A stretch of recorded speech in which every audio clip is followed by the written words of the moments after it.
Hello students. आज वाले lecture में हम स्टार्ट करने वाले हैं बेटा स्ट्रक्चर ऑफ एटम का सबसे लास्ट पार्ट, सिक्स पार्ट। और इसमें हम पढ़ेंगे किसके बारे में? क्वांटम मैकेनिकल मॉडल के बारे में। और एक्चुअल में ये जो क्वांटम मैकेनिकल मॉडल है बेटा, इसी का दूसरा नाम क्या है? वेव मैकेनिकल मॉडल भी हम इसे बोलते हैं। और इस मॉडल को हमें बहुत ज़्यादा डिटेल में इसकी बहुत सारी चीज़ें पढ़नी है। उसका रीज़न ये है, हमारा जो लेटेस्ट मॉडल है एटम के स्ट्रक्चर को पढ़ने के लिए, वो ये क्वांटम मैकेनिकल मॉडल ही है।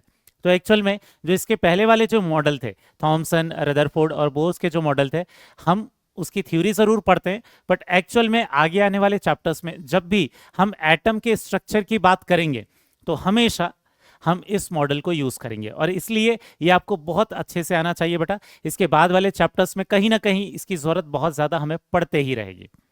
ठीक है। तो ये जो क्वांटम मैकेनिकल मॉडल जो है, ये एक्चुअल में क्यों आया था? क्योंकि बोर्स मॉडल आने के बाद दो थ्योरीज हमने पढ़ी थी। एक आया था डी ब्रॉगली इक्वेशन और दूसरा आया था हाइजेनबर्ग अनसर्टेनिटी प्रिंसिपल। तो इन दो थ्योरीज के आने के बाद इतना समझ में आ गया कि बोर्स मॉडल जो कहता था कि इलेक्ट्रॉन का एक जो फिक्स्ड पाथ होगा, ऐसा इलेक्ट्रॉन का फिक्स्ड पाथ पॉसिबल नहीं है। ठीक है। तो एक्चुअल में क्वांटम मैकेनिकल मॉडल उसकी एक्यूरेट पोजीशन बताने की जगह पर वो कौन कौन सी जगह पर हो सकता है, कहां पर उसके होने के चांसेस ज्यादा हैं, कहां पर इलेक्ट्रॉन के मिलने की प्रोबेबिलिटी ज्यादा है, इसकी बात करता है। ठीक है। तो ये जो क्वांटम मैकेनिकल मॉडल है, ये आया कैसे है? डी ब्रॉगली इक्वेशन और हाइजेनबर्ग अनसर्टेनिटी प्रिंसिपल के अकॉर्डिंग। ठीक है। एक साइंटिस्ट था जिसका नाम क्या था? श्रोडिंगर। ठीक है। श्रोडिंगर ने क्या किया, जो इलेक्ट्रॉन जो है, क्योंकि डी ब्रॉगली इक्वेशन क्या कहता था कि जो पार्टिकल मोशन में होगा वो वेव नेचर भी शो करेगा। तो श्रोडिंगर्स ने क्या किया, उस इलेक्ट्रॉन को वेव की तरह अज्यूम किया। ठीक है। ये जो इलेक्ट्रॉन है, इसे किसकी तरह अज्यूम किया? इसके वेव नेचर को कंसिडर किया।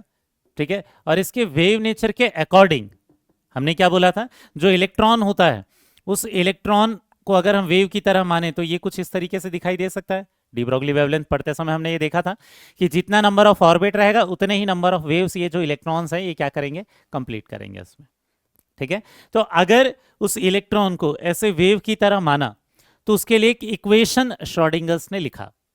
इस वेव के लिए एक इक्वेशन लिखा। एक्चुअल में हम मैथ्स में हर एक चीज के लिए इक्वेशन लिख सकते हैं। स्ट्रेट लाइन का इक्वेशन लिख सकते हैं, पैराबोला का इक्वेशन लिख सकते हैं, सर्कल का इक्वेशन लिख सकते हैं, कुछ ऐसा ही ये वेव के लिए उसने एक इक्वेशन लिखा जिसे हम क्या बोलते हैं? Schrödinger's wave equation. ठीक है। तो ये श्रोडिंगर नाम के साइंटिस्ट ने क्या किया, इसने ये जो इलेक्ट्रॉन है उसे वेव की तरह माना according to de Broglie equation. ठीक है। और उसने उस वेव के लिए इक्वेशन लिखा, जिस इक्वेशन को हम क्या बोलते हैं? Schrödinger's wave equation.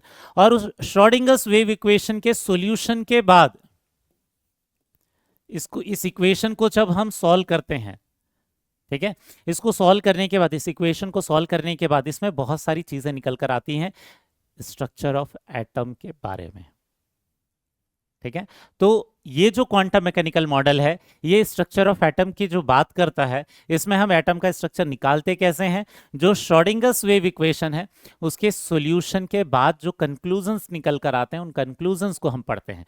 एक्चुअल में ये वेव इक्वेशन हम इस टॉपिक के सबसे लास्ट में देखेंगे जरूर, लेकिन उसका सॉल्यूशन हमारे सिलेबस का पार्ट नहीं है। ठीक है। उसका सॉल्यूशन हमारे टॉपिक का पार्ट नहीं है। उसके जो कंक्लूजन्स निकल कर आते हैं उसको सॉल्व हमें नहीं करना है, उसके बाद जो कंक्लूजन्स निकल कर आते हैं उन कंक्लूजन के बारे में हमें पढ़ना है कि उसके सॉल्यूशन के बाद ये एटम के स्ट्रक्चर के बारे में क्या बताता है। समझ में आया बेटा? तो बहुत बेसिक से स्टार्ट करते हैं। सबसे पहली जो चीज है, ठीक, सबसे पहली चीज जो है वो क्या है कि ये कहता है कि इलेक्ट्रॉन का कुछ वैसा ही एड्रेस होगा जैसा नॉर्मल किसी इंसान का एड्रेस होता है। आपने कभी चिट्ठी लिखी है या एड्रेस लिखा हुआ देखा होगा? जब हम एड्रेस लिखते हैं तो क्या लिखते हैं? जिस इंसान को वो लेटर भेज रहे हैं उसका नाम लिखा हुआ रहता है, वो कौन से रूम नंबर में होता है, उसका अपार्टमेंट नंबर, उसके कॉलोनी का नाम, उसके सिटी का नाम, उसका पिन कोड, ये सारी चीजें मेंशन होती रहती है। ठीक है।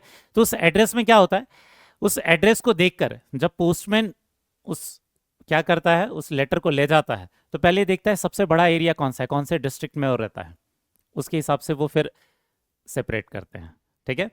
फिर उस डिस्ट्रिक्ट के अंदर वो कौन से तालुका में रहता है, उसके हिसाब से फिर वो सेपरेट होता है। उसके बाद उससे छोटे और लेवल पर जाते हैं कि कौन सी कॉलोनी में रहता है। उस कॉलोनी के अंदर कौन से अपार्टमेंट में रहता है या कौन से हाउस नंबर में रहता है, ठीक है, उसके कौन से रूम नंबर में रहता है, ठीक है, ये सारी चीजें देखते हैं। मतलब एक बड़े एरिया से स्टार्ट होकर बहुत छोटे एरिया तक हम उसकी चीजें लिखते हैं, उसका एड्रेस लिखते हैं, ठीक है। तो हमने क्या बोला, जैसे अगर मान लेते हैं किसी इंसान का एड्रेस लिख रहे हैं तो सबसे पहले क्या होगा, एक बड़े पोर्शन की बात करेंगे, एक बहुत बड़े एरिया की बात करेंगे जो कि क्या है, सिटी। उस सिटी के अंदर क्या होंगे, बहुत सारी कॉलोनीज होंगी, ठीक है, तो उसमें कॉलोनी का नाम लिखा हुआ रहेगा, ठीक है। वैसे उस कॉलोनी के अंदर क्या होंगे, बहुत सारे अपार्टमेंट हो सकते हैं, ठीक है, और उस अपार्टमेंट के अंदर क्या हो सकता है, रूम हो सकता है, ठीक है, और उस रूम के अंदर हमारा कोई भी जो इंसान है वो प्रेजेंट रहेगा जिसको हम लेटर भेज रहे हैं। समझ में आया, ठीक है। तो ये जो लेवल है, जब हम नॉर्मल लोगों का एड्रेस लिखते हैं तो ये जो लेवल है वो क्या होता है, सबसे बड़े वाले लेवल से सबसे छोटे वाले लेवल तक की चीजें हम उसमें स्पेसिफाई करते हैं, लिखते हैं। कुछ ऐसा ही क्वांटम मैकेनिकल मॉडल क्या बताता है, इसके बहुत सारे अलग अलग लेवल्स बताता है एटम्स के अंदर, ठीक है। कैसे बताता है, ये कहता है कि जो एटम होंगे, ठीक है, एटम के अंदर एक बहुत बड़ा वाला पोर्शन रहेगा जिसे हम क्या बोलेंगे, ऑर्बिट बोलेंगे। इसे क्या बोलेंगे, ऑर्बिट बोलेंगे, या उसी को शेल, जिसको हम क्या बोलते थे, स्टेशनरी स्टेट भी बोलते थे जैसे बोर्स मॉडल में, ठीक है। तो एटम के अंदर एक बहुत बड़ा पोर्शन रहेगा जो कि ऑर्बिट होगा, ऑर्बिट के अंदर फिर उससे थोड़ा छोटा पोर्शन होगा, ठीक है, जिसे हम क्या बोलते हैं, सबशेल, ठीक है। फिर सबशेल के अंदर कुछ और उससे छोटा पोर्शन होगा, ठीक है, और सबशेल के अंदर क्या होता है, ऑर्बिटल, ठीक है, और ऑर्बिटल के अंदर क्या प्रेजेंट रहेगा, इलेक्ट्रॉन। समझ में आया क्या। तो जैसे ये नॉर्मल लोगों के एड्रेस लिखते समय अलग अलग लेवल्स होते हैं, कुछ वैसे ही क्वांटम मैकेनिकल मॉडल बोलता है कि इसके अंदर भी क्या होंगे, अलग अलग लेवल्स होंगे, ठीक, क्लियर हो गया। तो एक्चुअल में ये जो लेवल्स हैं ये निकल कर कैसे आते हैं, ये श्रोडिंगर्स वेव इक्वेशन के सॉल्यूशन से निकल कर आते हैं, ठीक है। अब वो जो श्रोडिंगर्स वेव इक्वेशन है, क्योंकि वो वेव पर बेस्ड है इसलिए इसका नाम वेव मैकेनिकल मॉडल भी है, और ये क्योंकि क्वांटम फिजिक्स के कंसेप्ट को यूज करता है इसलिए इसका नाम क्वांटम मैकेनिकल मॉडल भी है। क्लियर हुआ बेटा, ठीक है। तो ये कुछ ऐसे लेवल्स होते हैं, हमें पहले इन लेवल्स के बारे में पढ़ना है, फिर वन बाय वन हम एक एक इसके अंदर सब टॉपिक को पढ़ेंगे। पहले इन लेवल्स को समझते हैं। तो एटम्स के अंदर जो ऑर्बिट होता है, ये ऑर्बिट को हम शेल भी बोलते हैं, इस शेल के अलावा इसे एनर्जी लेवल भी बोलते हैं या स्टेशनरी स्टेट भी बोलते हैं, ठीक है। वैसे ही ये जो शेल होता है उसके अंदर सबशेल होगा, सबशेल के अंदर क्या प्रेजेंट होंगे, ऑर्बिटल, मतलब उससे छोटा और पोर्शन, और ऑर्बिटल के अंदर क्या प्रेजेंट होंगे, इलेक्ट्रॉन, ठीक है। अब इसके बाद एक एक लेवल के बारे में बात करते हैं, स्टार्ट करते हैं ऑर्बिट से, ठीक है। तो ये जो ऑर्बिट है, इस ऑर्बिट को ही हम और क्या बोलते हैं, शेल भी बोलते हैं, स्टेशनरी स्टेट भी बोलते हैं, या एनर्जी लेवल के नाम से भी जानते हैं। इनमें से कोई भी वर्ड आए तो आपको समझ जाना है कि एक्चुअल में हम किसकी बात कर रहे हैं, ऑर्बिट की बात कर रहे हैं। तो ये कुछ वही ऑर्बिट है जो कि बोर्स मॉडल बोलता था, ठीक है। तो ये जो ऑर्बिट के नंबर है ये कितने भी हो सकते हैं, ये ऑर्बिट नंबर 1 हो सकता है, सबसे शुरुआत में जो न्यूक्लियस के पास रहेगा वो ऑर्बिट नंबर 1 या ऑर्बिट नंबर 2 या ऑर्बिट नंबर 3 या ऑर्बिट नंबर 4। तो एक्चुअल में जो ऑर्बिट के नंबर होते हैं ये 1 2 3 4 से लेकर कहाँ तक हो सकते हैं, ये इनफाइनाइट हो सकते हैं। क्लियर है। ऑर्बिट नंबर 1 को फर्स्ट एनर्जी लेवल भी बोल सकते हैं, ठीक है, या फर्स्ट स्टेशनरी स्टेट भी बोल सकते हैं, या ग्राउंड स्टेट भी बोल देते हैं, जो पहला इलेक्ट्रॉन रहता है उसके लिए, ठीक है। तो ध्यान में रखना है कि ये जो n की जो वैल्यू है, नॉर्मली तो हम ऑर्बिट नंबर 6-7 तक ही जाते हैं क्योंकि हमारे पीरियोडिक टेबल में 118 ही एलिमेंट है, लेकिन एक्चुअल में प्रेजेंट उससे ज्यादा भी होते हैं, इनफाइनाइट तक कितने भी ऑर्बिट हो सकते हैं। क्लियर है। ये अलग बात है कि सारे ऑर्बिट को हम यूज नहीं करते हैं। क्लियर है। तो ये जो ऑर्बिट है, ऑर्बिट नंबर 1 को ही और क्या बोलते हैं, के शेल बोलते हैं, ऑर्बिट नंबर 2 को एल शेल बोलते हैं, ऑर्बिट नंबर 3 को एम बोलते हैं, ऑर्बिट नंबर 4 को एन बोलते हैं, ठीक है। लेकिन ये बोर मॉडल से अलग कैसे हो जाएगा कि इसमें हर एक ऑर्बिट के अंदर भी अलग अलग पार्ट होंगे। ऑर्बिट के अंदर क्या हो जाएंगे, अब सब शेल आएंगे, उसके अंदर क्या आएंगे, ऑर्बिटल आएंगे, हर एक ऑर्बिट के अंदर। ऑर्बिट नंबर 1 के अंदर अलग आएगा, ऑर्बिट नंबर 2 के अंदर अलग आएगा, ऑर्बिट नंबर 3 के अंदर अलग आएगा, ठीक है। तो ये तो हो गया ऑर्बिट, ठीक है, इसको वैसे प्रिंसिपल क्वांटम नंबर के नाम से भी जानते हैं, लेकिन वो जब हम क्वांटम नंबर वाला टॉपिक पढ़ेंगे तब देखेंगे बेटा। ठीक है, इसके बाद दूसरा जो लेवल है, हर एक ऑर्बिट के अंदर जो होते हैं वो क्या होते हैं, सबशेल होते हैं।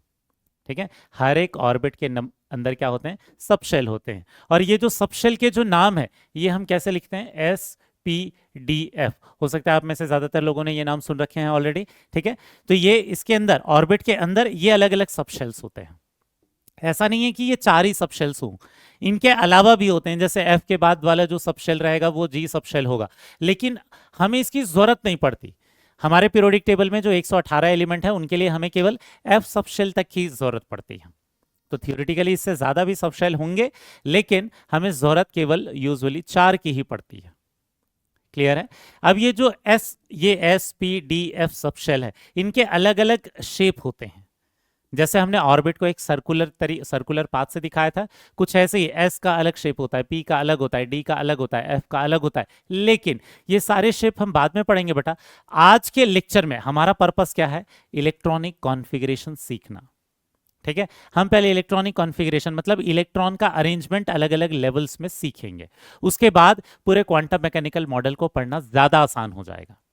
ठीक है, तो इलेक्ट्रॉनिक कॉन्फ़िगरेशन हम आज के लेक्चर में पढ़ने वाले हैं। ऑल दो एनसीईआरटी में वो सबसे लास्ट टॉपिक आपको दिखेगा। उसका रीजन ये है कि एक बार अगर आप ये सारे लेवल में इलेक्ट्रॉन को डिस्ट्रीब्यूट करना सीख गए, ठीक है, किसमें, ऑर्बिट में, सबशेल में, ऑर्बिटल में, तो आपके लिए आगे जो क्वांटम मैकेनिकल मॉडल है उसको पढ़ना बहुत आसान हो जाएगा। ठीक है, तो ये जो SPDF है, हम इसका शेप अभी ना पढ़ते हुए सिर्फ इसको रिप्रेजेंट कैसे करते हैं ये देखेंगे। ठीक है, जो S सबशेल होता है उसे हम रिप्रेजेंट करते हैं एक ऑर्बिट से, मतलब एक बॉक्स से, एक ऑर्बिटल से। एक बॉक्स को एक ऑर्बिटल बोलते हैं बेटा। तो S जो सबशेल होता है उसके अंदर क्या होता है, एक ऑर्बिटल होता है। ठीक है, ऐसे ही जो P सबशेल होता है, P सबशेल के अंदर कितने ऑर्बिटल दिखाते हैं हम, 3 ऑर्बिटल दिखाते हैं, 3 बॉक्स दिखाते हैं। हर एक सबशेल के अंदर भी क्या होता है बेटा, ऑर्बिटल होता है, ये बोला था हमने। ठीक है, तो ये एक एक बॉक्स किसको रिप्रेजेंट कर रहा है, इसके अंदर के ऑर्बिटल को। तो S सबशेल के अंदर एक ही ऑर्बिटल होगा, P सबशेल के अंदर 3 ऑर्बिटल होंगे। डी सबशेल के अंदर, डी को ऐसे रिप्रेजेंट करते हैं, ऐसे बॉक्सेस का रिप्रेजेंटेशन हम पढ़ रहे हैं, इनके जो शेप होते हैं ये बाद में पढ़ेंगे। डी सबशेल को 5 बॉक्सेस से दिखाते हैं। ऐसे ही ये जो एफ सबशेल होता है, ठीक है, ये जो एफ सबशेल होता है इसको हम रिप्रेजेंट करते हैं किससे, 7 बॉक्सेस से।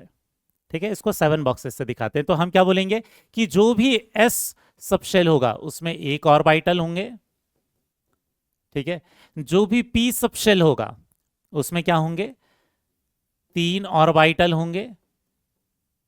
ठीक है, जो भी डी सबशेल होगा उसमें 5 ऑर्बिटल होंगे, और जो भी एफ सबशेल होगा उसमें क्या होंगे, 7 ऑर्बिटल होंगे। अब हमें ये देखना है कि कौन से ऑर्बिट के अंदर कौन सा सबशेल प्रेजेंट होता है। ये तो हो गए सबशेल के टाइप कितने हैं, वैसे तो 4 से ज्यादा भी होंगे थियोरेटिकली, लेकिन अपने सिलेबस में हमें केवल 4 पर ही फोकस करना है।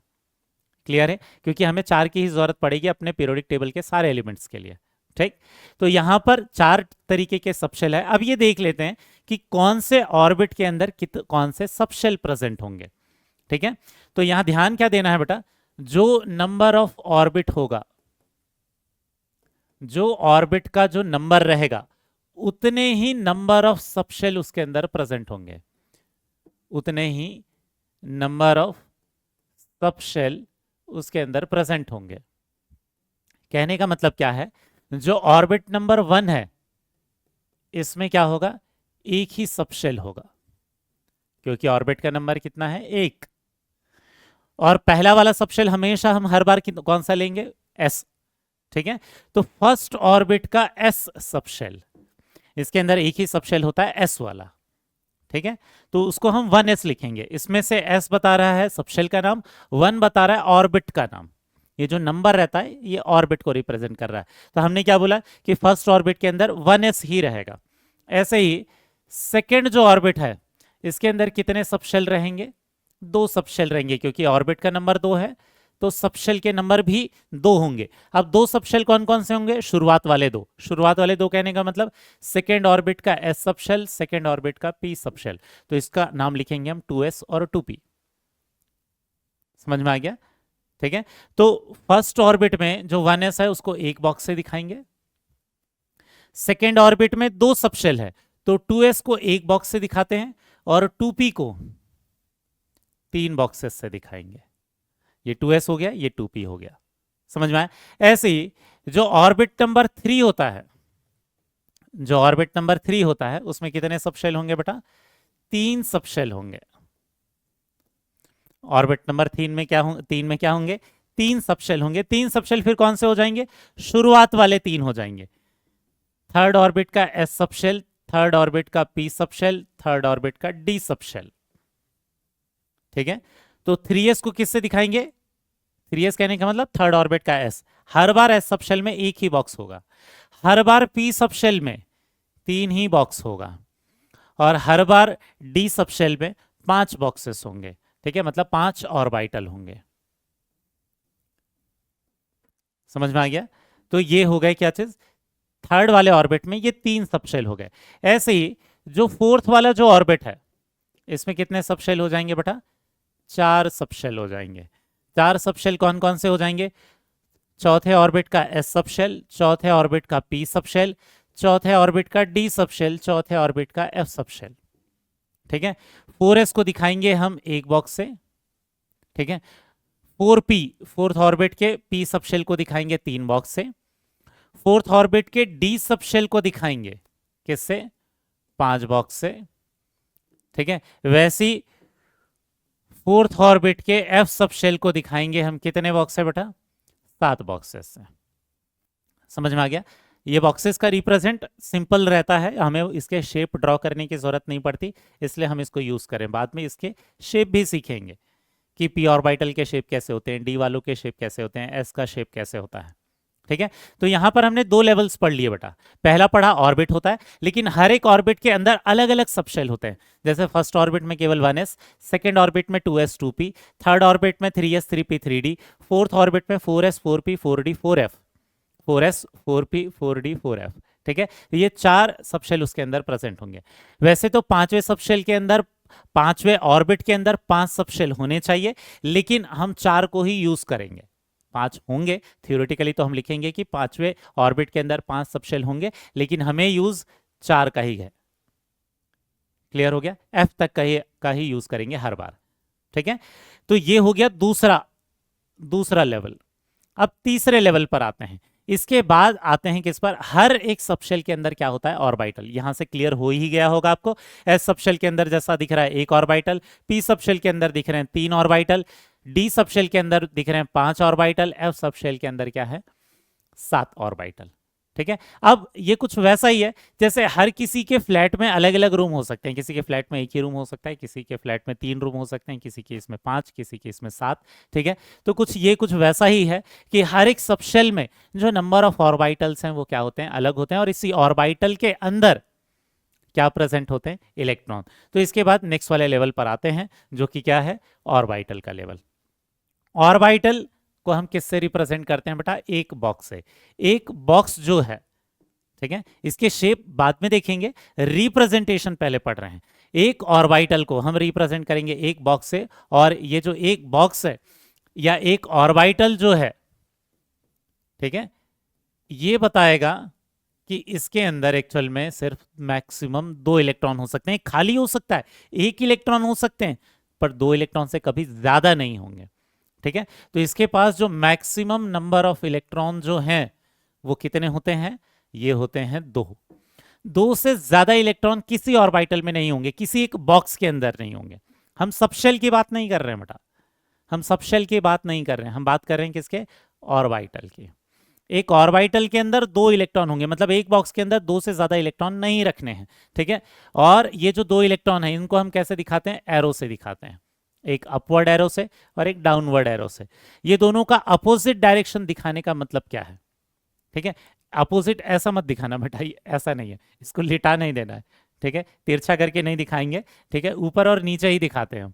ठीक है, तो ये जो दो इलेक्ट्रॉन है दोनों के अपोजिट डायरेक्शन क्यों होते हैं? क्योंकि एक ऑर्बिटल के अंदर जो दो इलेक्ट्रॉन होते हैं उनमें एक स्पिन मोशन होता है। स्पिन मोशन कहने का मतलब जो अपने ही, जैसे ये अपने ही एक्सिस पर घूमने लगे, जैसे अर्थ अपने ही एक्सिस पर घूमता है तो क्या होता है? दिन और रात होते हैं, ठीक।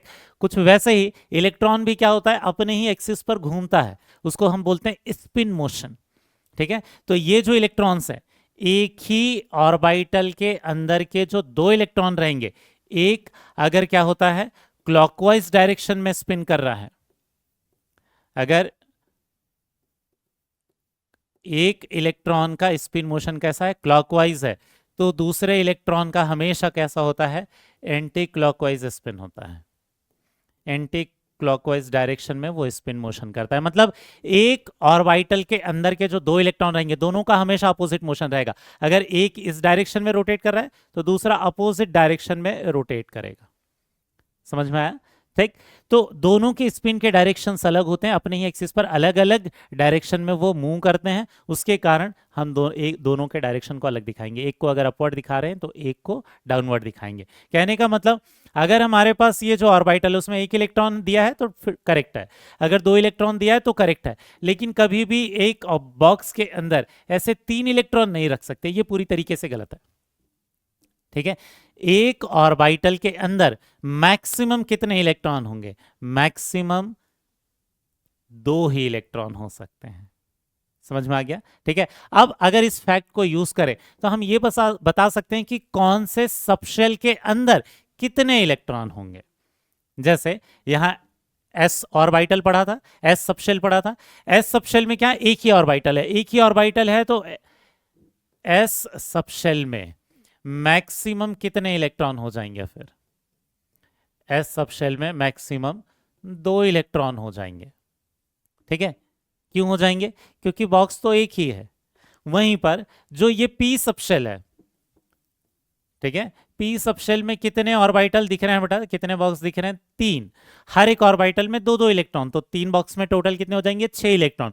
तो पी सबशेल में मैक्सिमम कितने हो सकते हैं? 6 इलेक्ट्रॉन। समझ में आ रहा है? क्योंकि हर एक बॉक्स में कितने हो सकते हैं? दो इलेक्ट्रॉन, तो तीन बॉक्स में हो जाएंगे 6 इलेक्ट्रॉन। ऐसे ही मेरे हिसाब से अब आप बता सकते हो कि डी सबशेल में कितने इलेक्ट्रॉन हो सकते हैं। उससे कम होंगे तो चलेगा, उससे ज्यादा कभी नहीं होने चाहिए, ठीक है। तो डी सबशेल में 5 बॉक्स है, तो मैक्सिमम कितने इलेक्ट्रॉन हो जाएंगे? 10 इलेक्ट्रॉन हो जाएंगे, ठीक है। ऐसे ही जो एफ सबशेल है इसमें 7 बॉक्सेस हैं, तो एफ सबशेल के अंदर क्योंकि इसमें 7 बॉक्सेस हैं, 7 ऑर्बिटल हैं, इसमें मैक्सिमम कितने इलेक्ट्रॉन हो जाएंगे बेटा? इसमें 14 इलेक्ट्रॉन हो जाएंगे। तो इस डाटा को याद रखना है बेटा, इसको हम इलेक्ट्रॉन के डिस्ट्रीब्यूशन के समय यूज करेंगे। कौन से ऑर्बिट में कितने इलेक्ट्रॉन जाएंगे, कौन से सबशेल में कितने इलेक्ट्रॉन जाएंगे, उसमें इन नंबर को यूज करने वाले हैं, ठीक है।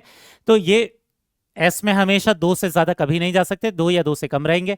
पी में मैक्सिमम 6 जाएंगे, डी में मैक्सिमम 10 जाएंगे, एफ में मैक्सिमम 14 जा सकते हैं, चाहे वो किसी भी ऑर्बिट के हों। जैसे एस चाहे फर्स्ट ऑर्बिट का हो, चाहे सेकेंड ऑर्बिट का हो, चाहे थर्ड ऑर्बिट का हो, चाहे फोर्थ ऑर्बिट का हो, इसमें हमेशा 2 ही इलेक्ट्रॉन रहेंगे। पी चाहे सेकेंड ऑर्बिट का हो, थर्ड का हो, फोर्थ का हो, उसमें हमेशा मैक्सिमम 6 ही रहेंगे, 6 से ज्यादा नहीं हो सकते। 6 से कम हो जाएंगे लेकिन 6 से ज्यादा नहीं हो सकते। डी में हमेशा 10 ही जा सकते हैं मैक्सिमम। एफ में हमेशा मैक्सिमम कितने जा सकते हैं? 14 इलेक्ट्रॉन। क्लियर हो गया? ठीक। तो ये हमने अलग अलग लेवल्स देख लिए बेटा। सबसे पहला हो गया हमारा ऑर्बिट का लेवल। हर एक ऑर्बिट के अंदर अलग अलग सबशेल होते हैं, हर एक सबशेल के अंदर अलग अलग ऑर्बिटल्स होते हैं। अब हमें क्या सीखना है? हमें ये देखना है कि इन ऑर्बिट के अंदर कौन से सबशेल के अंदर, कौन से ऑर्बिटल के अंदर इलेक्ट्रॉन का डिस्ट्रीब्यूशन कैसे होता है। तो एक्चुअल में आज के लेक्चर में हमें यही पढ़ना है, इलेक्ट्रॉन का डिस्ट्रीब्यूशन ही पढ़ना है। उसके बाद से प्रॉपर तरीके से फिर पूरा क्वांटम मैकेनिकल मॉडल के एक एक टॉपिक को डिटेल में पढ़ेंगे, ठीक है। क्योंकि एक बार अगर आपको ये टॉपिक आ गया है, इलेक्ट्रॉन का डिस्ट्रीब्यूशन आ गया, इसको क्या बोलते हैं? इलेक्ट्रॉनिक कॉन्फ़िगरेशन बोलते हैं, तो आपके लिए क्वांटम मैकेनिकल मॉडल के सारे कंसेप्ट पढ़ना बहुत आसान हो जाएगा बेटा, ठीक है। और इसलिए हम इसको सबसे पहले में पढ़ रहे हैं, जबकि एनसीईआरटी में सबसे लास्ट में मिलेगा क्वांटम मैकेनिकल मॉडल में, ठीक है। यहां देखना, सबसे पहले आपको पता रहना चाहिए, जब भी हम ऑर्डर लिखेंगे, इलेक्ट्रॉन फिलअप करेंगे किसी भी एटम के अंदर, तो किसी एक सीक्वेंस में करते हैं। ठीक है, पहली चीज तो हमें यह पता रहनी चाहिए कि s के जो मैक्सिमम इलेक्ट्रॉन है, s के जो मैक्सिमम इलेक्ट्रॉन है ये कितने हैं, 2 हैं। p के जो मैक्सिमम इलेक्ट्रॉन है ये कितने हैं, 6 हैं। d के जो मैक्सिमम इलेक्ट्रॉन है ये कितने हैं, 10 हैं। और f के जो मैक्सिमम इलेक्ट्रॉन है ये कितने हैं, 14 हैं। ये तो फैक्ट आपको याद रहना ही चाहिए। फिर आपको क्या ध्यान में रखना है, यहां मैंने एक तरीका लिख रखा है बेटा कि आपको कौन सा सीक्वेंस फॉलो करना है इलेक्ट्रॉन के फिलिंग के समय। तो अगर आप यहां ध्यान से देखोगे तो मैंने एक सीक्वेंस लिख रखा है जो एरो से दिखाया हुआ है। ठीक है, वैसे तो आपको दिख रहा होगा कि हर एक ऑर्बिट के जो सबशेल्स हैं वो अलग अलग लिखे हुए हैं। 1 ऑर्बिट में 1s ही है, सेकेंड ऑर्बिट में s और p है, थर्ड ऑर्बिट में s p d है, और फोर्थ ऑर्बिट में s p d f चारों हैं। पांचवें ऑर्बिट में वैसे तो 5 होने चाहिए लेकिन मैंने 4 को ही लिखा है। लेकिन अब यहां देखना, हम जब फिलिंग करेंगे इलेक्ट्रॉन्स की तो ये जो एरो जो है इसके डायरेक्शन को फॉलो करेंगे। कहने का मतलब ऊपर से नीचे ये जो एरो हमें जो भी रास्ता दिखा रहा है उस रास्ते में जाकर आगे आगे जो सबशेल्स आ रहे हैं उसमें इलेक्ट्रॉन्स फिलअप करेंगे। कैसे करेंगे देखना बेटा, सबसे पहला ये 1s में इलेक्ट्रॉन जाएगा, चाहे एटम कोई भी हो। सबसे पहला इलेक्ट्रॉन जाएगा 1s। जब 1s पूरी तरीके से भर जाएगा, s कब भरेगा, जब इलेक्ट्रॉन कितने चले जाएंगे, 2। जब ये पूरा भर जाएगा तो 1s के बाद जो नेक्स्ट वाला इलेक्ट्रॉन है वो किस पर जाएगा बेटा, 2s पर। दिख रहा है, इस एरो को फॉलो करना है बस। ठीक है, तो दूसरा वाला जो सबशेल है जिसमें इलेक्ट्रॉन जाएंगे वो कौन सा है, 2s। जब 2s भी पूरी तरीके से भर जाएगा, 2s कब भरेगा, जब इसमें 2 इलेक्ट्रॉन आ जाएंगे, क्योंकि s में मैक्सिमम 2 ही इलेक्ट्रॉन जा सकते हैं। तो 2s के बाद नेक्स्ट वाला सबशेल कौन सा हो जाएगा, 2p। ठीक है, और ये जो 2p है दिख रहा है क्या, इस एरो को फॉलो करेंगे तो ये वाला जो एरो है पहले 2p से गया होगा, बाद में 3s से गया होगा। तो पहले 2p में इलेक्ट्रॉन डालेंगे, बाद में 3s में इलेक्ट्रॉन डालेंगे। और 2p जब पूरा भर जाएगा, p में मैक्सिमम कितने इलेक्ट्रॉन जा सकते हैं बेटा, 6 से ज्यादा नहीं। ठीक है, जब ये पूरे तरीके से भर जाएगा, p पूरे तरीके से भर जाएगा, 6 इलेक्ट्रॉन आ जाएंगे। तो 2p के बाद जो नेक्स्ट वाला जो सबशेल है वो कौन सा हो जाएगा, 3s। क्लियर है, 3s हो जाएगा। 3s भी जब भर जाएगा तो नेक्स्ट किस में जाएंगे, 3p में, फिर किस में जाएंगे, 4s में। 3s भी जब भर जाएगा तो जाएंगे 3p में और फिर जाएंगे 3s में। फिर 3s भी जब पूरा भर जाएगा, ठीक है, 3p में जाएंगे, उसके बाद एक्चुअल में 4s में जाएंगे। ठीक है, और जब 4s पूरी तरीके से भर जाएगा, यहां देखो 3p के बाद 4s है, ये जब भर जाएगा तो किस में इलेक्ट्रॉन डालेंगे, फिर 3d में इलेक्ट्रॉन डालेंगे। d कब पूरा भरेगा, जब उसमें 10 इलेक्ट्रॉन चले जाएंगे। तो 3d में जब पूरी तरीके से 10 इलेक्ट्रॉन भर जाएंगे तो फिर अगला इलेक्ट्रॉन कहां जाएगा, 4p में। आपको ये ऑर्डर समझ में आ रहा है बेटा, ठीक है। तो इस सीक्वेंस में हम इलेक्ट्रॉन्स फिलअप करेंगे। हम पहले पहले उधर 2p या 3s में नहीं चले जाएंगे, पहले इस 1s को पूरा भरेंगे, फिर 2s में जाएंगे, फिर 2s को पूरा भरेंगे, फिर 2p में जाएंगे, फिर 2p को भरेंगे, फिर 3s में जाएंगे, 3s को भरने के बाद 3p पे जाएंगे। इस तरीके से सीक्वेंस को फॉलो कर रहे हैं। तो आपको क्या दिख रहा होगा कि जो इलेक्ट्रॉन है वो 4s में पहले जा रहे हैं, 3d में बाद में जा रहे हैं। ऐसा क्यों होता है, इसका भी एक रीजन है बेटा। जब हम एनर्जी वाला टॉपिक पढ़ेंगे क्वांटम मैकेनिकल मॉडल में तो आपको वो क्लियर हो जाएगा। अभी के लिए बस इस सीक्वेंस को ध्यान में रखना है। और वो सीक्वेंस निकालने के लिए क्या कर सकते हो, ऐसे हर एक ऑर्बिट के सबशेल को लिखकर ऐसे डायगोनली एरो ड्रॉ कर सकते हो, उस एरो को फॉलो करके वो ऑर्डर आ जाएगा। इतना क्लियर हुआ क्या। अब ये समझते हैं कि ये जो सीक्वेंस ऑफ फिलिंग है इसको एटम के अंदर अलग अलग एटम्स के एग्जाम्पल लेकर इलेक्ट्रॉन्स कैसे फिलअप करते हैं ये समझते हैं। ठीक है, तो हमारे पास क्या है, इलेक्ट्रॉनिक कॉन्फ़िगरेशन सीखने के लिए 2 तरीके होते हैं। एक तो क्या होता है, ऐसे हम बॉक्स के अंदर भी इलेक्ट्रॉन्स को दिखाते हैं, और दूसरा होता है जिसमें सिंबल के हेल्प से भी दिखाते हैं, 1s 2s लिखकर भी दिखाते हैं। एग्जाम्पल से समझते हैं। सबसे पहला वाला एग्जाम्पल हमारा कौन सा है, लिथियम। लिथियम के पास टोटल इलेक्ट्रॉन्स कितने होंगे, 3, क्योंकि इसका एटॉमिक नंबर कितना है, 3। अगर इसका एटॉमिक नंबर 3 है मतलब इसके पास 3 इलेक्ट्रॉन रहे होंगे, तो 3 इलेक्ट्रॉन को फिलअप कर रहा है। सबसे पहला वाला इलेक्ट्रॉन हमने क्या बोला, किस में जाएगा, 1s में जाएगा। तो 1s में, लेकिन 1s में कितने इलेक्ट्रॉन जा सकते हैं, 2 ही, क्योंकि हमने बोला कि s ऑर्बिटल में कभी भी 2 से ज्यादा इलेक्ट्रॉन प्रेजेंट नहीं होंगे। तो 1s पूरा भर गया जब इसमें 2 इलेक्ट्रॉन डाले। नंबर ऑफ इलेक्ट्रॉन जो है वो पावर में लिखेंगे बेटा सबशेल के। ठीक है, फिर जो नेक्स्ट वाला जो इलेक्ट्रॉन है, 1 इलेक्ट्रॉन बच गया है, हमें 3 इलेक्ट्रॉन भरने थे, दोनों इलेक्ट्रॉन किस में डालेंगे, 1s में डालेंगे। नेक्स्ट वाला जो इलेक्ट्रॉन है 1s के बाद किस में जाएगा 2s में, लेकिन 2s में भरने के लिए एक ही इलेक्ट्रॉन बाकी है। मैक्सिमम तो दो हो सकते हैं, लेकिन दो प्रेजेंट होने भी चाहिए। दो से कम होगा तो चलेगा, दो से ज्यादा नहीं होने चाहिए, ठीक है। तो यहां पर 2s के अंदर एक ही इलेक्ट्रॉन जाएगा, क्योंकि टोटल इलेक्ट्रॉन आप पावर से काउंट कर सकते हो, ये 2 और एक 1, टोटल 3 इलेक्ट्रॉन्स हो गए। समझ में आ गया। तो ये हो गया इसका इलेक्ट्रॉनिक कॉन्फ़िगरेशन। तो एक तरीका तो ये हो गया सिंबॉलिक रिप्रेजेंटेशन, जिसमें 1s 2s 2p सबशेल का नाम लिखकर उसके पावर में नंबर ऑफ इलेक्ट्रॉन को लिख देते हैं कि कौन से ऑर्बिट के कौन से सबशेल में कितने इलेक्ट्रॉन गए हैं। ये एक तरीका हो गया इलेक्ट्रॉनिक कॉन्फ़िगरेशन लिखने का। दूसरा तरीका क्या है, डायग्रामेटिक रिप्रेजेंटेशन, जिसमें हम क्या करेंगे, जो ऑर्बिटल्स हैं हर एक सबशेल के अंदर, उसको हम बॉक्सेस से रिप्रेजेंट करेंगे और उन बॉक्सेस के अंदर इलेक्ट्रॉन्स को फिलअप करेंगे। जैसे 1s में 2 इलेक्ट्रॉन है तो यहाँ 2 इलेक्ट्रॉन को दिखाएंगे बेटा, लेकिन याद होगा हमने बोला था कि दोनों इलेक्ट्रॉन के डायरेक्शन हमेशा क्या रहेंगे, अपोजिट रहेंगे। एक अगर अपवर्ड है तो दूसरा क्या रहेगा, डाउनवर्ड रहेगा। क्लियर हो गया। इसके बाद 2s में कितने इलेक्ट्रॉन है, एक, ठीक है। तो हम इसको डाउनवर्ड भी लिख सकते थे, अपवर्ड भी लिख सकते थे। नॉर्मली अपवर्ड देखने में अच्छा लगता है, इसलिए हम इसको अपवर्ड लिखते हैं, ठीक है। उसको डाउनवर्ड लिखने में कोई दिक्कत नहीं है। क्लियर हो गया। तो एक ही इलेक्ट्रॉन भर रहे हैं, इसका डायरेक्शन कुछ भी लिख सकते थे। समझ में आ गया। तो ये हो गया हमारा दूसरा तरीका इलेक्ट्रॉनिक कॉन्फ़िगरेशन लिखने का। एक हो गया सिंबॉलिक रिप्रेजेंटेशन, एक हो गया डायग्रामेटिक रिप्रेजेंटेशन। नेक्स्ट एग्जांपल देखते हैं बेटा। नेक्स्ट एग्जांपल किसका है, ऑक्सीजन का है। ऑक्सीजन का जो एटॉमिक नंबर होता है वो कितना होता है, 8, और इसलिए इसके पास फिलअप करने के लिए कितने प्रेजेंट होंगे, 8 इलेक्ट्रॉन प्रेजेंट होंगे न्यूट्रल एटम के अंदर, ठीक है। अब यहां देखना, सबसे शुरुआत वाला जो सबशेल है जिसमें इलेक्ट्रॉन जाएंगे वो कौन सा है, 1s। तो 1s में इलेक्ट्रॉन भर देंगे 2। ये जब पूरा भर जाएगा तो 1s के बाद नेक्स्ट जो हमने सीखा था, आपको ध्यान रखना है, अगर ये ना समझ में आए तो ये वाले ऑर्डर को फॉलो करना है, ठीक है। वैसे हम इतनी ज्यादा प्रैक्टिस करेंगे कि वो आपको याद हो जाएंगे बेटा। 1s में 2 इलेक्ट्रॉन, 1s भरने के बाद नेक्स्ट वाले जो इलेक्ट्रॉन्स है वो किस में भरेंगे, 2s में भरेंगे। 2s में कितने नंबर ऑफ इलेक्ट्रॉन चले जाएंगे, 2। अब इसमें जब 2 इलेक्ट्रॉन चले गए तो टोटल इलेक्ट्रॉन कितने हो गए, 4। 2 से ज्यादा नहीं भर सकते s में। 2s के बाद जो नेक्स्ट वाला जो रहेगा सबशेल जिसमें इलेक्ट्रॉन हमें भरना है वो कौन सा है, 2p। ये हो गया 2p।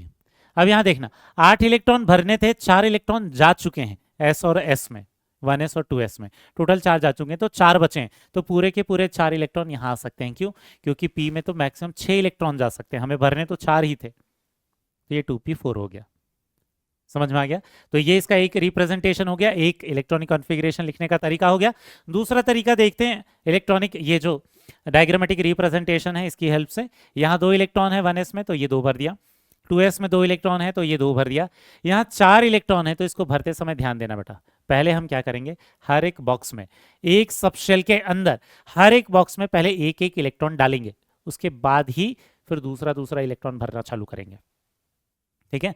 तो हम इस तरीके से कॉन्फ़िगरेशन लिखेंगे। अब दूसरा वाला जब इलेक्ट्रॉन डालेंगे तो उसका डायरेक्शन तो अपोजिट ही रखेंगे, ठीक है। ध्यान क्या रखना है, गलती से जब हम डायग्रामेटिक रिप्रेजेंटेशन करेंगे तो ये मत कर देना, पहले पहले पेयरिंग करके एक को खाली नहीं छोड़ेंगे, ठीक।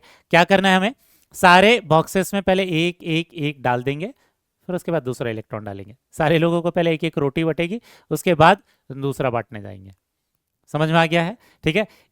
इन रूल्स के नाम भी है, ये सारी चीजें बाद में सीखेंगे। पहले इलेक्ट्रॉनिक कॉन्फ़िगरेशन कैसे लिखते हैं ये सीखते हैं। ये 2 एग्जांपल हो गए बेटा, कुछ एग्जांपल्स और देखते हैं। ध्यान से समझना एग्जांपल को, फिर आगे वाले सारे क्वेश्चंस में आपको खुद से ट्राई करना है। यहां देखना Na हो गया, अगर आपको समझ में आ गया है तो आप खुद से भी कर सकते हो बेटा इसे। इसका एटॉमिक नंबर कितना होता है, 11 होता है, तो इसके 11 इलेक्ट्रॉन्स हो जाएंगे। 11 इलेक्ट्रॉन्स को कैसे फिलअप करेंगे, सबसे शुरुआत में भरेंगे किसमें, 1s में। 1s में कितना इलेक्ट्रॉन जाएगा, 2। फिर किस में भरेंगे, 2s में। 2s में कितने इलेक्ट्रॉन जाएंगे, 2। 2 तो 4 हो गए, और इलेक्ट्रॉन बाकी हैं। फिर 2p में भरेंगे, 2p में कितने इलेक्ट्रॉन भर सकते हैं, मैक्सिमम 6, और 6 जाने के बाद भी टोटल 10 ही इलेक्ट्रॉन हो रहे हैं, ठीक है। ये दो और वो 6, 10 इलेक्ट्रॉन है, हमें भरने थे 11, मतलब एक इलेक्ट्रॉन अभी भी बाकी है, ठीक है। तो नेक्स्ट वाला जो इलेक्ट्रॉन जाएगा, एक इलेक्ट्रॉन जो बच गया है वो कहाँ जाएगा, 3s में, क्योंकि p में 6 से ज्यादा इलेक्ट्रॉन पॉसिबल नहीं है। अब इसका जब इलेक्ट्रॉनिक कॉन्फ़िगरेशन लिखेंगे तो कैसे लिखेंगे, 1s के ये 2 इलेक्ट्रॉन, 2s के ये 2 इलेक्ट्रॉन, इसके इलेक्ट्रॉन जो है 1 2 3 और फिर ये 4 5 6, पहले एक एक जाएगा और फिर रिपीटेशन होगा, ठीक। इसके बाद 3s में एक ही इलेक्ट्रॉन है तो ऐसा लिख दिया। क्लियर हुआ बेटा। नेक्स्ट वाले एग्जांपल पर आते हैं। नेक्स्ट वाला एग्जांपल कौन सा है, क्लोरीन है। क्लोरीन का एटॉमिक नंबर जो होता है ये 17 होता है, तो इसके पास जो नंबर ऑफ इलेक्ट्रॉन्स होंगे वो कितने हो जाएंगे, 17 हो जाएंगे। अब इसके पास जो 17 इलेक्ट्रॉन है, इसके लिए इलेक्ट्रॉनिक कॉन्फ़िगरेशन लिखते हैं। सबसे शुरुआत वाले इलेक्ट्रॉन 1s में जाएंगे, कितने जाएंगे, 2 जाएंगे। नेक्स्ट वाले जो इलेक्ट्रॉन्स है वो किस में जाएंगे, 2s में जाएंगे, कितने जाएंगे, 2 जाएंगे। नेक्स्ट वाले जो इलेक्ट्रॉन्स है वो किस में जाएंगे, 2p में जाएंगे, ये 6 हो जाएंगे। नेक्स्ट वाले इलेक्ट्रॉन्स और भी बाकी हैं इसके पास, ये 3s में कितने चले जाएंगे, मैक्सिमम 2। अभी ऐड करके देखते हैं कितने बाकी रह गए हैं। ये 2 और 2 4 और 6 10 और 2 12, हमें भरने थे 17 इलेक्ट्रॉन, हमने भरे हैं 12 इलेक्ट्रॉन। कितने बाकी हैं, 5 इलेक्ट्रॉन। तो बचे हुए 5 इलेक्ट्रॉन किस में जाएंगे, बचे हुए 5 इलेक्ट्रॉन इस 3p में चले जाएंगे, 3p5। अब देखना इसका इलेक्ट्रॉनिक कॉन्फ़िगरेशन डायग्रामेटिकली कैसे करेंगे। ये 2 इलेक्ट्रॉन, ये 2 इलेक्ट्रॉन, इस 6 को कैसे भरेंगे, 1 2 3 4 5 6। ये 2 इलेक्ट्रॉन है तो ये तो साथ में लिख दिया। वहां पर 5 इलेक्ट्रॉन है तो पहले क्या करेंगे, 1 2 3, फिर ये 4 और फिर ये 5। समझ में आया, क्लियर हुआ बेटा। तो ये तरीका हो गया हमारे इलेक्ट्रॉनिक कॉन्फ़िगरेशन का। 2 एग्जांपल मैं और करा रहा हूं बेटा, उसके बाद वाले क्वेश्चन में आपको खुद से ट्राई करके देखना है। यहां देखना नेक्स्ट वाला जो एग्जांपल है, एक इसका है कैल्शियम का। एटॉमिक नंबर कैल्शियम का होता है कितना, 20, और इसलिए इसके पास कितने इलेक्ट्रॉन्स रहेंगे, 20 इलेक्ट्रॉन्स। तो हमें 20 इलेक्ट्रॉन्स फिलअप करने हैं, देखते हैं कैसे। ये हो जाएगा 1s में 2 इलेक्ट्रॉन, ये हो जाएगा 2s में 2 इलेक्ट्रॉन, फिर हो जाएगा 2p में 2 इलेक्ट्रॉन, 2p में कितने जाएंगे, 6 इलेक्ट्रॉन, मैक्सिमम 6 जा सकते हैं। फिर 2p के बाद नेक्स्ट 3s में कितने इलेक्ट्रॉन, 2 इलेक्ट्रॉन। इसके बाद 3p में कितने इलेक्ट्रॉन चले जाएंगे, 6 इलेक्ट्रॉन। यहाँ टोटल करके देखते हैं कितने चले गए हैं अभी तक। 2 और 2 4 और 6 10 और 2 12 और 6 18, 18 जा चुके हैं। हमारे पास इलेक्ट्रॉन जो भरने हैं वो कितने हैं, 20। तो 2 इलेक्ट्रॉन अभी बाकी हैं, 2 इलेक्ट्रॉन बाकी हैं तो उसको किस में भर देंगे, 4s में भर देंगे, कुछ ऐसा। इलेक्ट्रॉनिक कॉन्फ़िगरेशन कंप्लीट हुआ। अब इसको डायग्रामेटिकली रिप्रेजेंट करेंगे कुछ ऐसे, p के इलेक्ट्रॉन 1 2 3 4 5 6। इसके बाद 3s के कितने इलेक्ट्रॉन हो जाएंगे, 2। 3p के कितने इलेक्ट्रॉन हो जाएंगे, ये 6। 4s में कितने इलेक्ट्रॉन हो जाएंगे, 2। समझ में आ गया, ठीक। ये इलेक्ट्रॉनिक कॉन्फ़िगरेशन के बाद नेक्स्ट देखते हैं मैग्नीज का। मैग्नीज का एटॉमिक नंबर कितना है, 20 है, सॉरी 25 है।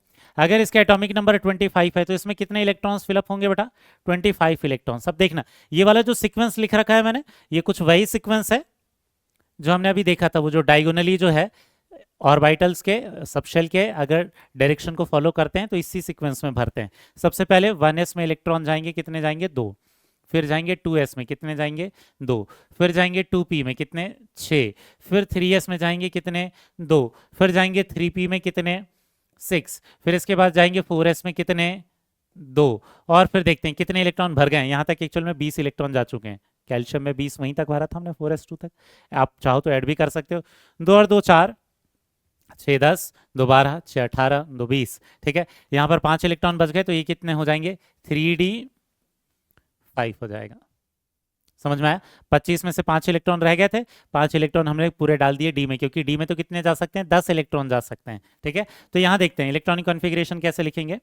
ये दोनों इलेक्ट्रॉन, ये दोनों इलेक्ट्रॉन, ये 6 इलेक्ट्रॉन को ऐसे भरेंगे, एक एक एक, फिर दूसरा दूसरा दूसरा, फिर ये 2 हो गए, फिर ये एक एक एक, फिर ये सेकेंड थर्ड, ये फोर्थ फिफ्थ सिक्स, ठीक। फिर यहाँ पर 2 इलेक्ट्रॉन फिर से चले गए। 3d5 में 5 इलेक्ट्रॉन है, पहले पहले पेयरिंग नहीं करेंगे, 2 इलेक्ट्रॉन एक साथ नहीं डालेंगे, पहले 1 2 3 4 5, किसी बॉक्स में यहाँ 2 नहीं जाएगा लास्ट वाले में, 3d में, क्लियर है। और 4s के बाद 4p में नहीं भर देना बेटा, ध्यान रखना है 4s के बाद क्या हो जाएगा, 3d में इलेक्ट्रॉन जाएंगे। तो ये 2 तरीके के हमारे पास इलेक्ट्रॉनिक कॉन्फ़िगरेशन लिखने के तरीके हैं। अब ये जो इलेक्ट्रॉनिक कॉन्फ़िगरेशन हमने सीखा है दोनों तरीका का, ये आपको ट्राई करना है एटॉमिक नंबर 1 से लेकर एटॉमिक नंबर 30 तक, 2 एटम को छोड़कर, ठीक है। 2 एटम कौन से हैं, ये दोनों तरीके का कॉन्फ़िगरेशन लिखना है, सिंबॉलिक रिप्रेजेंटेशन भी लिखना है और डायग्रामेटिक रिप्रेजेंटेशन भी आपको लिखना है। वो जो 2 एटम है जिसके लिए मैं बाद में बताऊंगा, वैसे तो सारे सॉल्यूशंस भी मैं करवाऊंगा, लेकिन ये 24th वाला, ये जो क्रोमियम वाला जो केस है, ये एक्सेप्शनल केस है बेटा, ये मैं करवाऊंगा, आपको ये नहीं करना है, ठीक है। इसके बाद नेक्स्ट जो है सबसे लास्ट, ये जो एटॉमिक नंबर 29 है जो कॉपर, इसका भी मैं करवाऊंगा, ये आपको ट्राई नहीं करना है, ठीक है। बाकी जितने भी एलिमेंट्स हैं, क्योंकि ये 2 एक्सेप्शनल केसेस हैं, ये हमने अभी जो रूल पढ़ रखा है इससे थोड़ा सा अलग निकल कर ये आएंगे, ठीक है। तो ये बाकी जितने भी एटम्स रह गए हैं एटॉमिक नंबर 1 से लेकर 30 तक, बाकी 28 जो एलिमेंट्स हैं, इनके लिए इलेक्ट्रॉनिक कॉन्फ़िगरेशन आपको ट्राई करना है। यहां मैं सॉल्यूशन जरूर दिखा दूंगा बेटा, ठीक है, लेकिन वो आपको खुद से ट्राई करना है, आपकी प्रैक्टिस होनी चाहिए, क्योंकि ये बहुत ज्यादा यूज करने वाले हैं इन इलेक्ट्रॉनिक कॉन्फ़िगरेशंस को ही हम, ठीक।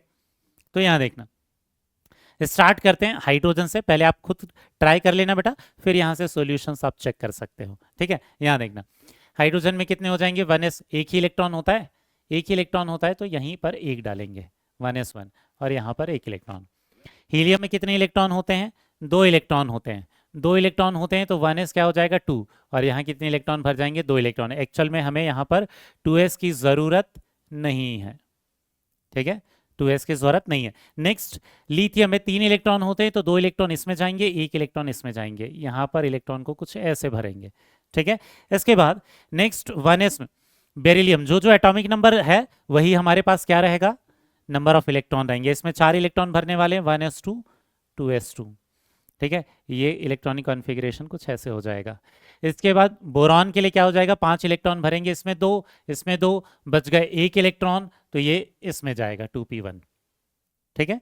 तो यहाँ पर इलेक्ट्रॉनिक कॉन्फ़िगरेशन निकल कर आ जाएगा, ये 2, ये 2 और ये 1, बाकी खाली रखना है लेकिन दिखाना जरूर है, ठीक है। आगे वाले देखते हैं, यहाँ पर कार्बन में ये 2 इलेक्ट्रॉन हो गए, दूसरे यहाँ पर भी कितने हो जाएंगे, 2 इलेक्ट्रॉन हो गए, टोटल 4 हो गए, टोटल 4 हो गए, तो 2 इलेक्ट्रॉन और भरने हमें, ये 2p2 हो जाएगा, ठीक है।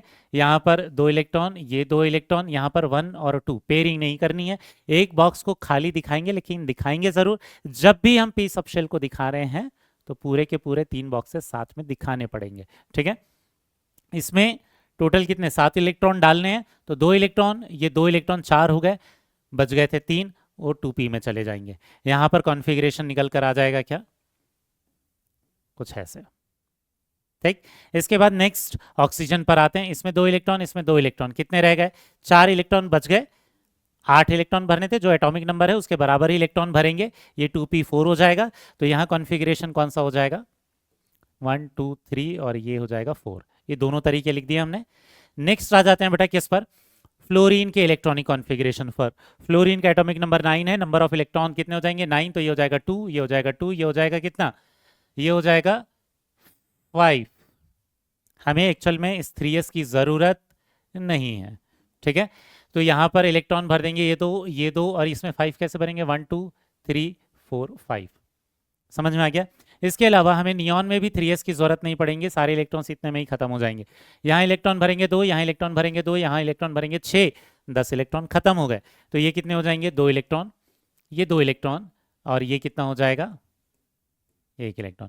जो सॉल्यूशन कर पा रहा है बेटा, वो वीडियो को आगे बढ़ाकर जहां पर आप अटक रहे होंगे वो वाले क्वेश्चन पर आ जाना, ठीक है। अगर आप सॉल्व कर सकते हो तो आगे बढ़ा सकते हो वीडियो, ठीक। यहाँ देखना, ये जो 1s है, सोडियम में कितने इलेक्ट्रॉन भरेंगे, 11 इलेक्ट्रॉन भरेंगे, तो इसमें जाएगा 2, इसमें जाएगा 2, इसमें जाएंगे 6, 10 हो गए, 1 इलेक्ट्रॉन बचा, तो वो यहाँ पर जाएगा, टोटल 11 इलेक्ट्रॉन हो गए।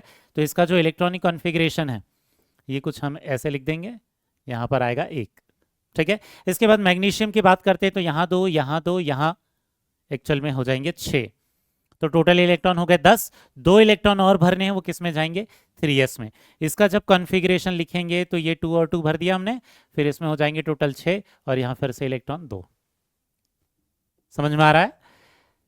नेक्स्ट वाले एटॉमिक नंबर पर आते हैं। नेक्स्ट वाला एटॉमिक नंबर एल्यूमिनियम है, इस पर जाएगा 2, इस पर जाएगा 2, इस पर जाएंगे 6, इस पर जाएंगे 2, टोटल कितने हो गए बेटा, 12 इलेक्ट्रॉन भर गए। तो 13वां जो इलेक्ट्रॉन है वो एक ही इलेक्ट्रॉन है, वो किस में जाएगा, 3p में जाएगा, ठीक है। ये वाला कॉन्फ़िगरेशन जो है ये डायरेक्टली मैंने ऐसे लिख दिया, बट एक एक भरा होगा पहले, फिर दूसरा वाला इलेक्ट्रॉन गया होगा, फिर यहाँ पर एक इलेक्ट्रॉन रहेगा, बाकी दोनों खाली रहेंगे, ठीक। 1s में सिलिकॉन में 14 इलेक्ट्रॉन भरने, 2 2 6, ये 2, और यहाँ कितने भरने पड़ेंगे, 2, टोटल होके 14 इलेक्ट्रॉन्स हो गए। ये हो जाएंगे 2, ये हो जाएंगे 2, ये 1 2 3 4 5 6, 3s में 2 इलेक्ट्रॉन, p में एक एक भरना पड़ेगा, पेयरिंग नहीं करनी है। इसके बाद यहाँ 15 इलेक्ट्रॉन भरने, 2s2 1s2 2s2 2p6, 3s2 3p क्या हो जाएगा, 3 निकल कर आ जाएगा, टोटल 15 इलेक्ट्रॉन्स हो गए। यहाँ 2, यहाँ 2, 1 2 3 4 5 6, ये 2, और ये हो जाएगा 1 2 3, तीनों के तीनों इलेक्ट्रॉन्स क्या रहेंगे, एक एक रहेंगे, ठीक। इसके बाद नेक्स्ट जो है, यहाँ देखना 16th वाला क्या है, सल्फर है, 16 इलेक्ट्रॉन भरेंगे, 2s2 2p6 हो जाएगा, ये 3s2 हो जाएगा और ये 3p क्या हो जाएगा, 4 हो जाएगा। इलेक्ट्रॉनिक कॉन्फ़िगरेशन हो जाएंगे कुछ ऐसे, ठीक है। ये हो जाएगा 3s2 1 2 3, ये हो जाएगा 4। समझ में आ गया, ठीक है। इसके बाद नेक्स्ट जो है, ये कौन सा है, एटॉमिक नंबर 17, 17 इलेक्ट्रॉन भरने हैं, दो दो, ये कितने हो जाएंगे 6, ये 2 और ये कितना हो जाएगा 5, ठीक। तो यहां पर इलेक्ट्रॉन भर देते हैं, 2 ये 2 1 2 3 4 5 6, ये हो जाएंगे 2 और ये हो जाएंगे 5, ठीक है। इसके बाद आ जाते हैं किस पर, आर्गन पर। आर्गन में 18 इलेक्ट्रॉन होंगे, 2 2, ये 6 और ये 2 और फिर ये भी क्या हो गया 6, ठीक है।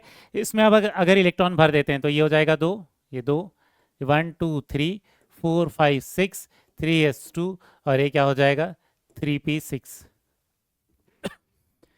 समझ में आ रहा है बेटा, ठीक।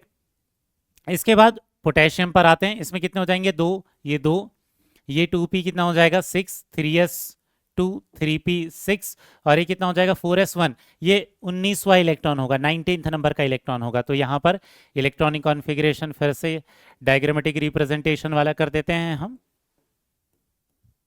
ये हो गया। इसके बाद रह गया है कौन, कैल्शियम। कैल्शियम में कितने इलेक्ट्रॉन होते हैं 20, ठीक है। 20 इलेक्ट्रॉन है तो 2 2 6, ये 2 ये 6, फिर ये आ जाएगा कौन सा 2, टोटल 20 इलेक्ट्रॉन हो गए बेटा। 20 इलेक्ट्रॉन भरने के बाद ये एक्चुअल में कितने इलेक्ट्रॉन्स हो जाएंगे, यहाँ पर ये होंगे 2 इलेक्ट्रॉन, ये हो जाएगा 2 3 4 5 6 और ये हो जाएगा 4s2। क्लियर हुआ। अब इसके बाद जो है वो स्टार्ट होगा एटॉमिक नंबर 21 से डी ऑर्बिटल में भरना स्टार्ट होगा। तो ये जो 21 है ये कैसे भरेंगे, 2 ये 2 ये 6 ये 2 ये 6 और ये 2, यहाँ तक 20 इलेक्ट्रॉन भरते हैं। तो आपको ये याद भी होना चाहिए कि 4s जैसे ही भरता है वैसे 20 इलेक्ट्रॉन भर जाते हैं, आगे वाले 20 के ऊपर वाले जाएंगे।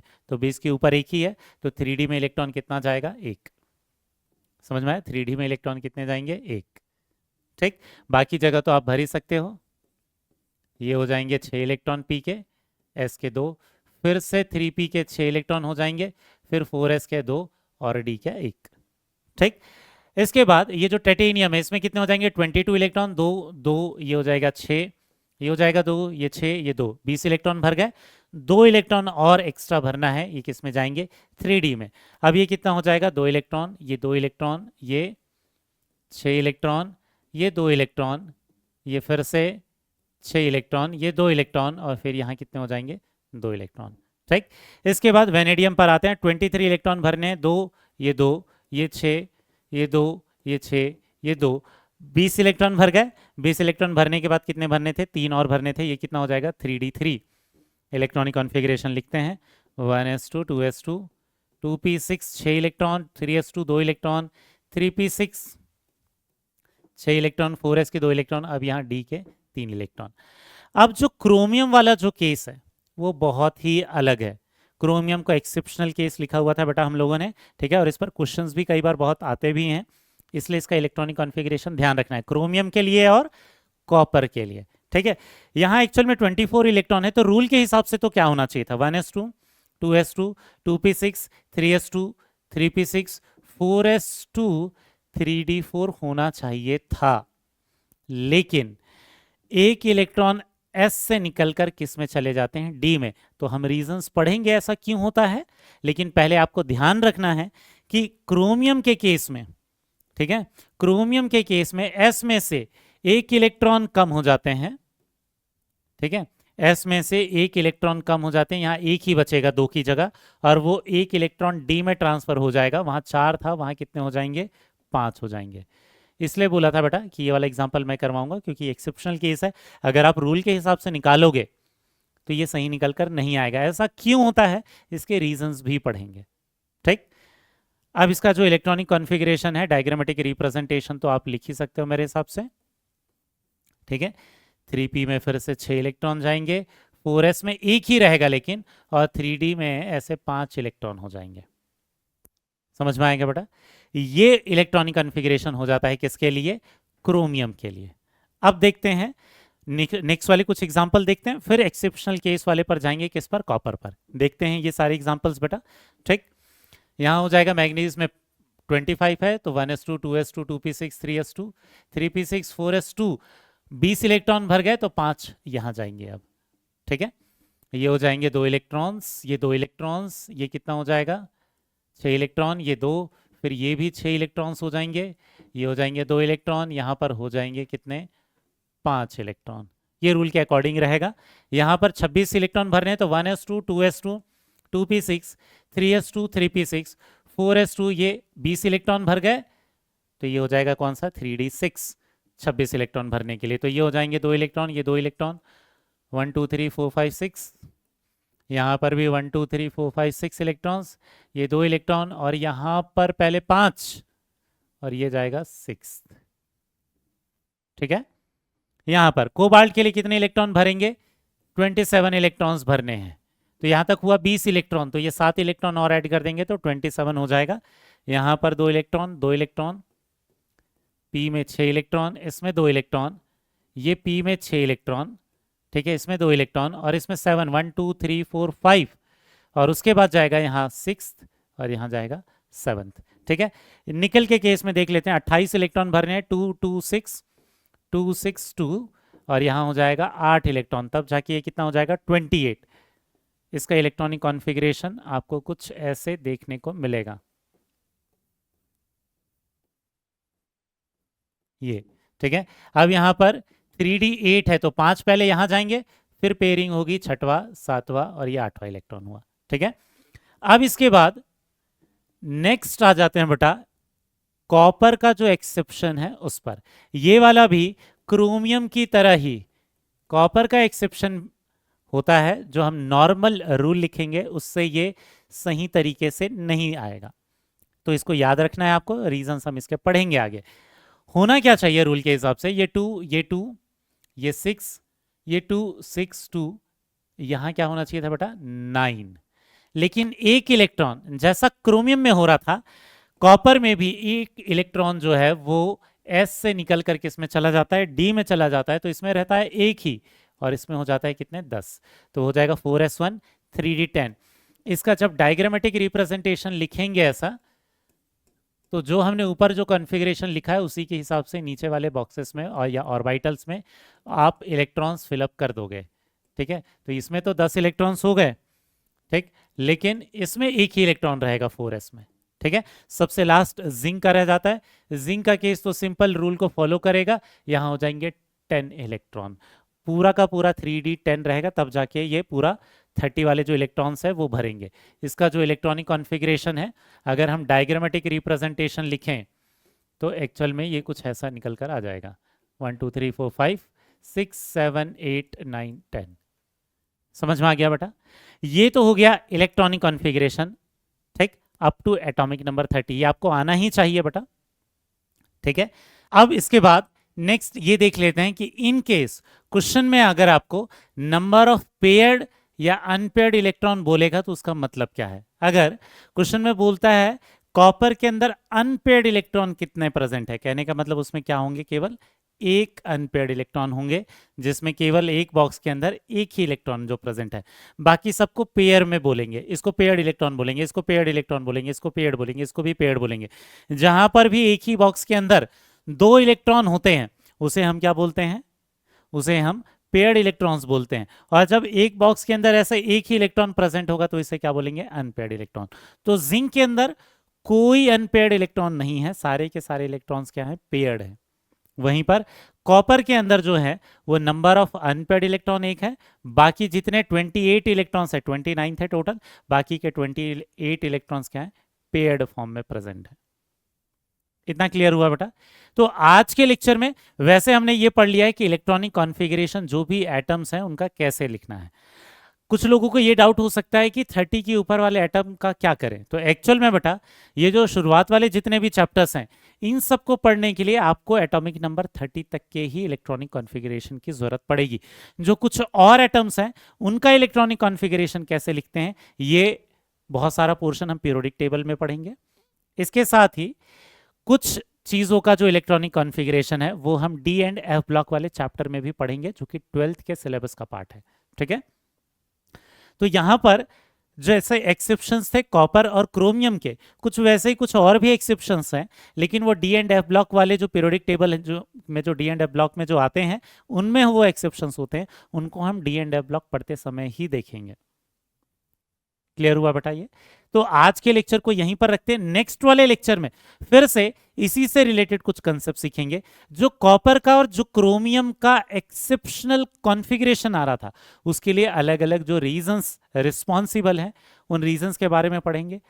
कैटायन या एनायन जो बनते हैं, पॉजिटिव चार्ज या निगेटिव चार्ज जो बनते हैं, उनका इलेक्ट्रॉनिक कॉन्फ़िगरेशन कैसे लिखते हैं, ये सीखेंगे। और एक बहुत इंपॉर्टेंट प्रॉपर्टी पढ़ेंगे जिसे बोलते हैं मैग्नेटिक मोमेंट। तो ये 3 टॉपिक को पढ़ेंगे बेटा हम नेक्स्ट लेक्चर में। आज के लेक्चर को रखते हैं यहीं पर। थैंक यू बेटा।